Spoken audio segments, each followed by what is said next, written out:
কোনো কিছু খাবার আগে বিসমিল্লাহ বলতে হয়। সুতরাং ইফতারি আরম্ভ করার সময় বিসমিল্লাহির রহমানির রহিম বিসমিল্লাহ বলে আপনি ইফতারি আরম্ভ করে দিবেন।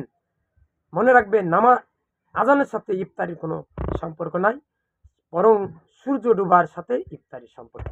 তাই যত তাড়াতাড়ি বেশি পারেন দ্রুত ইফতার সেরে নেবেন। ৫ ওয়াক্ত নামাজ পড়বেন। শেষের ১০ দিন, প্রথম ১০ দিন রহমতের, মাঝের ১০ দিন মাগফিরাতের, শেষের 10 দিন নাজাতের। না, প্রত্যেকটা দিনই মাগফিরাতের, প্রত্যেকটা দিনই নাজাতের, প্রত্যেকটা দিনই রমজানের মাগফিরাতের, ক্ষমার। এটা মনে রাখতে হবে। ভাগ করছেন কেন? রাসূল সাল্লাল্লাহু আলাইহি ওয়াসাল্লাম কি ভাগ করেছে? সন্তানকে মাদ্রাসা পড়ান। আপনার মেয়ে কি নামাজ পড়ে? তদারকি করেন। আপনার মেয়ে কি কারো সাথে প্রেম করে? তদারকি করেন। আপনার ছেলে কি কারো সাথে প্রেম রিলেশন করছে? তদারকি করেন। আপনার বাড়ির মধ্যে এসে চাচাতো ভাই আপনার মেয়ের সাথে, অর্থাৎ আপনার ভাতিজা আপনার মেয়ের সাথে কথা বলছে কি? দেখা সাক্ষাৎ দিচ্ছে কি? হারাম! আপনি নামাজ পড়তে যাচ্ছেন, ৫ ওয়াক্ত নামাজ পড়ছেন, তসবিহ টিপছেন।